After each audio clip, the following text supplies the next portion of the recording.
Pós-modernidade e século XXI.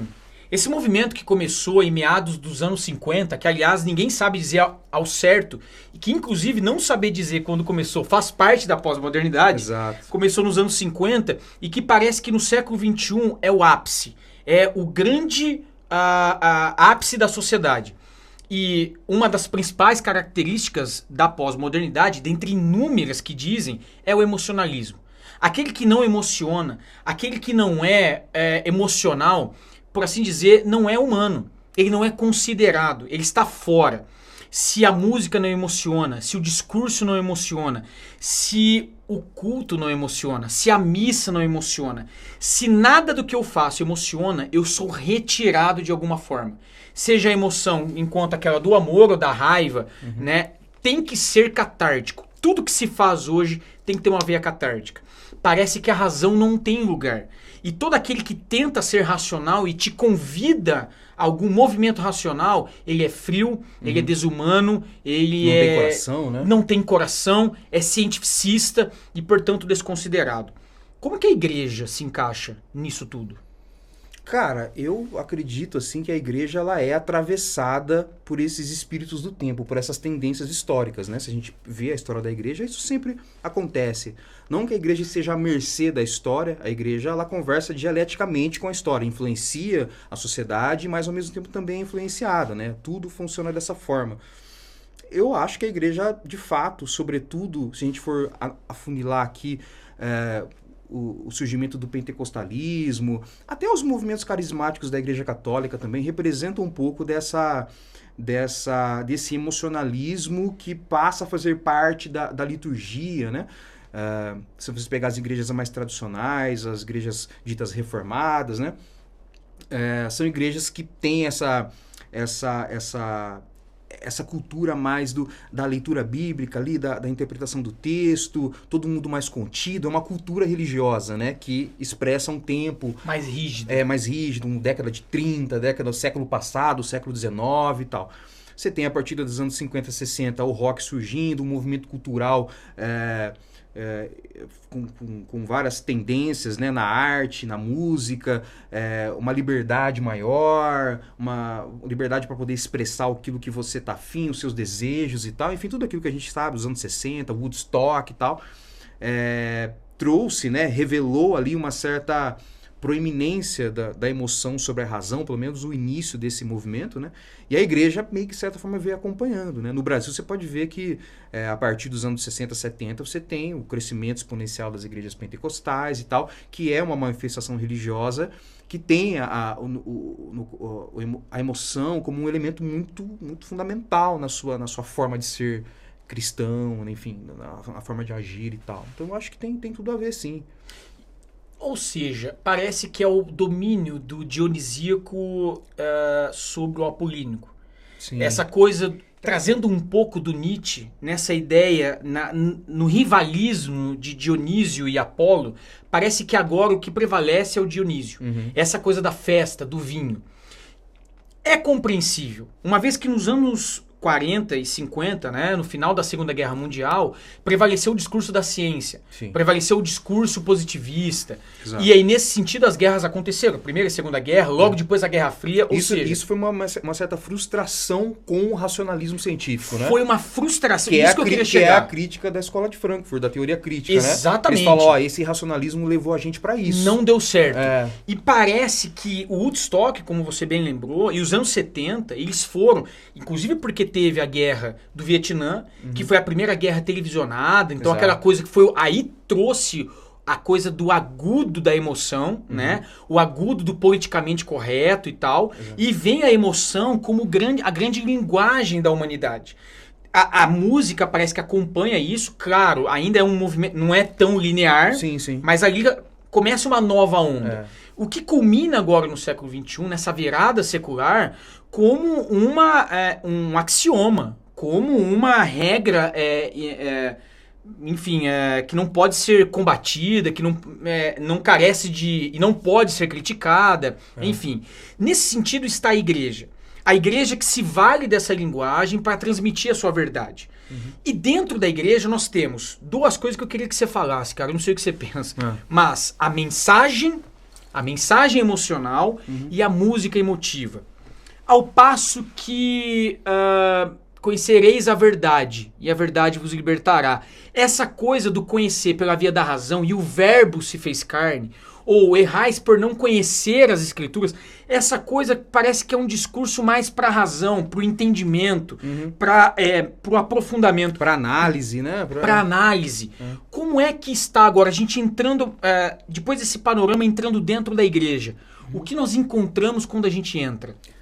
Cara, eu vou talvez reforçar um pouco do que eu já tenha falado, mas eu acho que nós vivemos agora, né, agora no século XXI, né, a essa altura, uma espécie de momento ápice dessa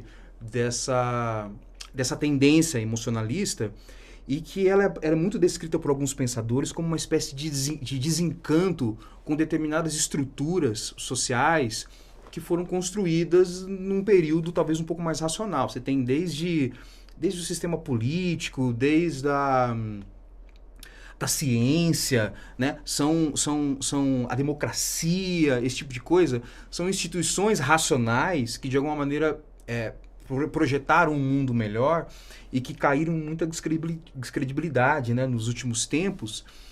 E eu acho que isso acaba afetando todo mundo, cara. E aí você tem muito forte dentro da igreja uma versão dessa tendência, no sentido de que a letra mata, de que isso não tem o fogo, não tem o espírito, né? Não cai glória. Não cai glória, é aquela coisa muito rígida, muito intelectual, e que não tem transformação. Essa dicotomia, né?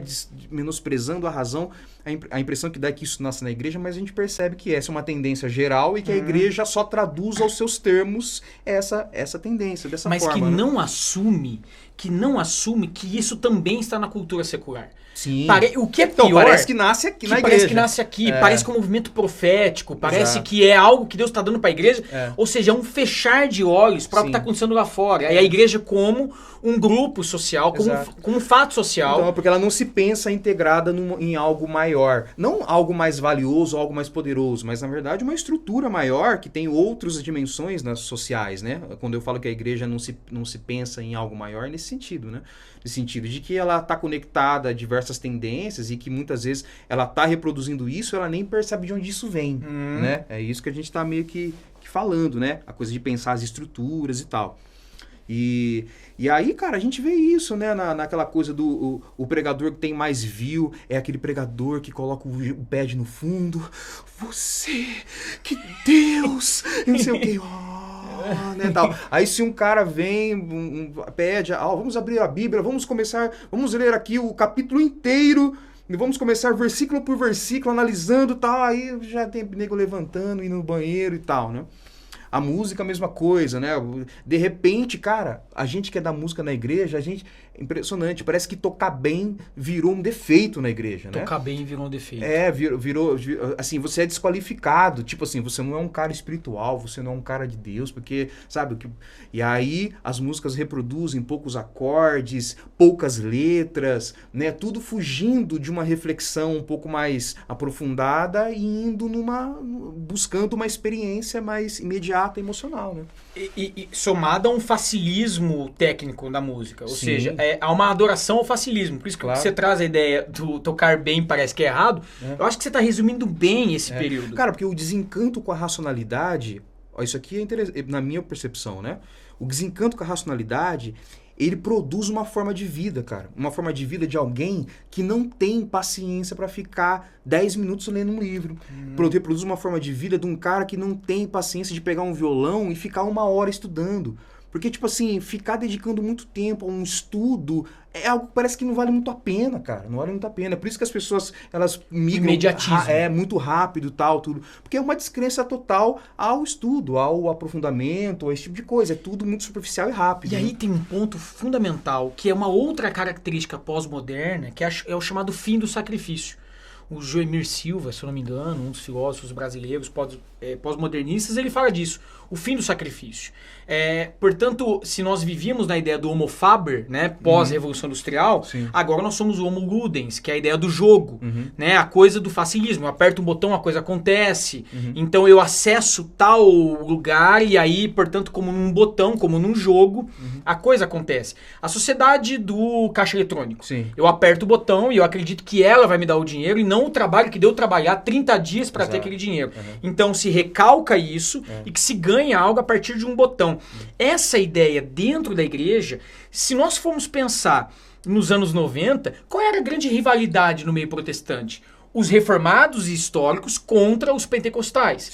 Se pegarmos no início do século, vamos lembrar que a Igreja Assembleia de Deus, nos códigos da igreja, nos anais lá da igreja, né, nos documentos, os pastores eram inclusive demonizados. Desculpa até o termo. Eu não sei nem se esse termo era muito criticado. Aqueles que tinham um curso teológico. Porque era uma crítica do cientificismo de Deus.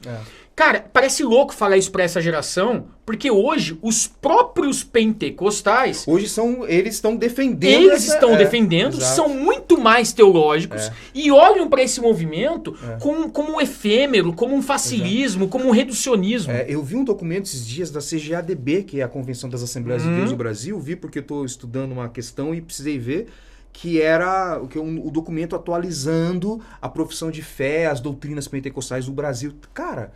Um documento de umas 10 páginas. Eu vi a linguagem, cara. Robusta. Extremamente. Super explicada. De dicionário para poder entender algumas coisas e tal. Remetendo a momentos históricos, fazendo relação entre linhas teológicas, tal. Um negócio super, super bem construído, assim. E que nem você disse, essa vertente protestante era uma vertente que no começo do século era vista como superficial. Como superficial. E hoje, a música, inclusive pentecostal... Podemos até não concordar.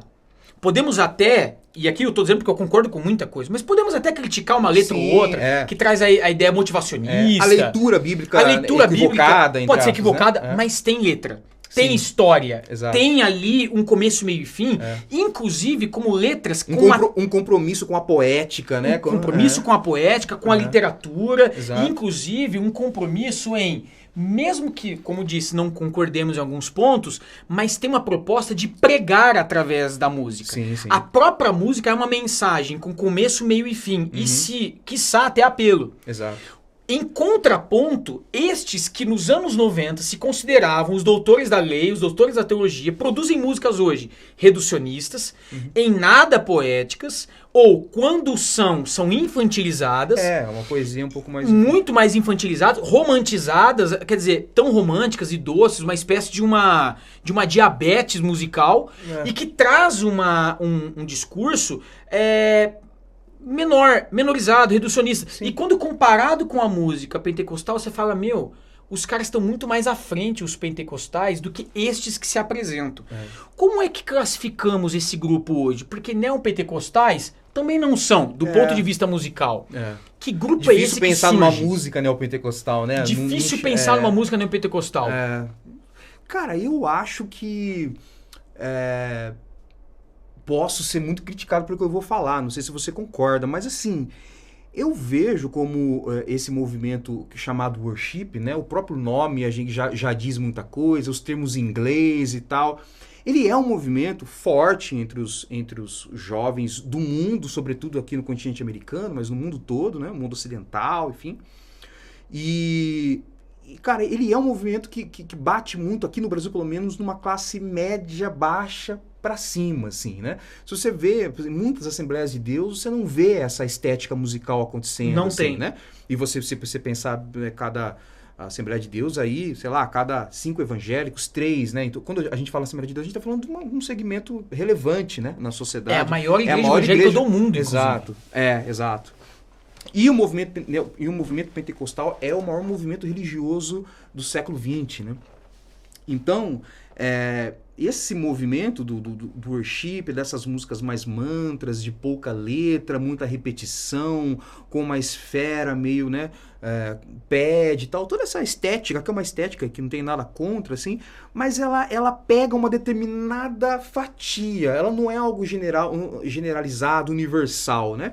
Ela pega um certo perfil de jovem, de repente, um pouco mais urbano, melancólico, meio que fogo, né? Falar filho único, né? Assim, aquele jovem já ligado, informatizado, aquele jovem que fica mais no quarto ali, sozinho, introspectivo, de apartamento, né? Então, eu acho que essa música... Mas filho único foi boa.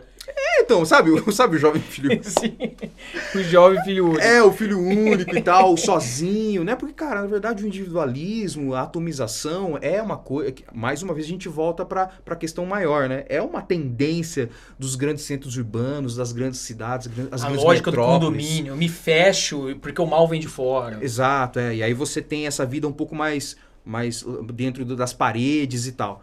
Um pouco mais isolada, esse tipo de coisa. Então, tudo que é mais introspectivo, tudo que é mais pra dentro, né? Tudo que é menos... Né? É muito comum você ver nas letras, né? Eu só vim aqui pra te adorar, eu só quero você, eu só quero... Quer dizer, e os irmãos, né? E a gente tá numa comunidade, a gente vem pra encontrar o outro também, né? Não, mas... Nós citamos isso num vídeo, inclusive, da ideia do vem. Exato. Então, você vê que tá sempre por aí, né? Aquela coisa da pessoa tá ali sozinha, tal, tudo. Enfim... eu não sei se você ir pro interiorzão de Minas Gerais, numa igreja pequenininha, se lá vai estar rolando o pad e todo mundo assim, né? Eu acho que a coisa mais comunitária, mais todo mundo ali junto, em cânticos mais alegres, é mais comum, assim, pelo que me parece, né? Eu acho que é difícil também falar isso como uma verdade, mas eu iria por esse caminho. Enfim, eu acho, cara, que é uma estética musical e uma cultura musical que está alinhada ao século XXI, ao auge da pós-modernidade, né? Até aqui, pelo menos, e de uma vida um pouco mais sozinha, mais introspectiva, mais emocionalista, mais melancólica, mais depressiva, né? Eu acho que tá antenado, fala com essa juventude. É possível, portanto, trazer um pouco mais de Apolo. No sentido de que é possível trazer um pouco mais de razão. Não é eliminar a emoção. Até porque a emoção ela é constituinte, constitutiva, né? faz parte necessária, Exato. Importante para flexibilizar a rigidez racional. E isso é uma possibilidade. É engraçado, né? Que às vezes muitas vezes uma atitude tomada na emoção, ela pode ser a atitude mais correta, né? Claro. Eu sempre gosto de dar o exemplo, né? Às vezes a gente dá aula, né? Para os alunos, assim, de repente, cara, você tá lá andando e de repente seu filho tropeça e vai cair da janela, por exemplo, né? Você não vai fazer um cálculo racional, deixa eu ver aqui, a inclinação do corpo tá 20 graus, acho que ele não vai cair para fora. Não, cara, aquela adrenalina. É aquela adrenalina da emoção, você pega e agarra, entendeu? Então, muitas vezes a emoção, cara, ela te leva a tomar a atitude correta e o excesso de racionalidade faz você tomar a atitude errada. Então, a gente não tá fazendo aqui um culto datado, né, do cientificismo do século XIX. Até uma religião chamada o racionalismo cristão. Exato. Não é esse o lance. Não é esse o Até ponto. porque tem uma coisa bela nesse novo movimento das churches, que são as luzes apagadas e tudo escuro, porque eu também não vejo quem entra. Exato. Se é negro, se é branco, Claro. se é índio, se é chinês, se é brasileiro, não importa, porque todos estão olhando para o palco ou para o altar. E é uma coisa de tirar as distrações e tal, tudo, né? Tem. Um ambiente mais neutro, Mais né? neutro. Isso é muito importante. O que se diz é a coisa do excesso. Tá aí, portanto, um cenário talvez preparado para que se retorne o rock como aquele que é um resgatador. Um resgatador da arte, da racionalidade, somado à emoção. Um resgate do bom pensar. Porque, como você disse, hoje não se tem mais o interesse de ler um texto. Porque isso demora. Não se tem mais o interesse de ler uma obra. Demora. Eu preciso daquilo que é mais rápido. Eu preciso do audiobook. Aquilo que inclusive que eu coloque no 1 vezes 1,5 para que caminhe mais rápido. As mensagens que trazem um discurso mais aprofundado, mais racional, elas são abandonadas. E o rock talvez seja essa possibilidade, porque eventos de música cristã, onde o rock sempre foi a base, a pregação também foi racional. A Sim. pregação foi um discurso da verdade. Ou você vive ou você morre. Ou você vive aqui e esquece e tem uma vida até a sua morte carnal. Ou você morre eternamente. Jesus está aqui e quer te salvar. Ou você entrega. É uma coisa muito mais ligada a esse... Ó, acorda pra vida. Acorda que a sua vida saia dessa escuridão, na verdade. Ligue a luz. Sim. Alguma coisa está acontecendo aqui. Você pegar a própria narrativa das canções de rock, não só do rock secular, mas até do movimento do rock, falando do Brasil especificamente, assim, você vê que é muito mais comum a ideia da música falar pro outro, né? Ei, você que não sei o que, você precisa disso, vem pra não sei o que, quer dizer, é o cara falando, entendendo que existe o outro, né? E falando com o outro, né? Hoje as músicas são mais eu quero pra mim, Deus me dá, eu quero você, é uma coisa mais eu e Deus. Um cosmo fechado em dois. Exato, Eu tenho a impressão, cara, que quanto menos racionalidade, mais dificuldade de você entender o mundo. Você tem mais dificuldade para entender o mundo, logo o que tá fora fica mais estranho. Então você tende a se fechar em si mesmo, assim, cara, entendeu? Então eu acho que nesse sentido, e aí talvez uma opinião pessoal, mas assim, eu acho que o rock ele tem mais profundidade, porque o rock ele é mais racional, porque o rock ele realmente ele se projeta pro outro também, né, cara? Então assim, ele entende o mundo, ele fala, cara, a gente vive num mundo que tem um cara que tá lá no bar, que tem um cara que tá lá, não é só aqui esse mundo tudo escuro, eu aqui, Deus, e eu preciso de uma casa, ou eu preciso ser cheio e tal. Então, não, existe todo um complexo na minha volta e eu vou me articular com isso, né? E para isso você precisa de racionalidade, cara. Que interessante. Ou seja, e por fim, parece que tentamos ampliar demais o nosso quarto. Entra no seu quarto e fecha a sua porta. Ali está dizendo de uma realidade também particular. Porque isso a gente não está demonizando. Exato, isso. existe essa dimensão. Eu tenho que ter essa relação cósmica, eu e Deus, e somente eu e ele. Até para poder frutificar. Até né? para poder frutificar. Mas isso está reservado ao quarto. Isso está reservado a um espaço privado. O problema parece que hoje o mundo está se tornando um grande quarto. E se tornando um grande quarto, não tem mais espaço para o público. Exato. Há somente uma coisa do privado, do privadismo. Não, quem entra é intruso. É invasivo. Quem entra tá errado. Quem erra é um estupro. Exato, é uma coisa que é repugnante. Exato. Então não acendo as luzes. Deixa eu no meu quarto. Talvez esse é o grande perigo e que temos hoje exposto.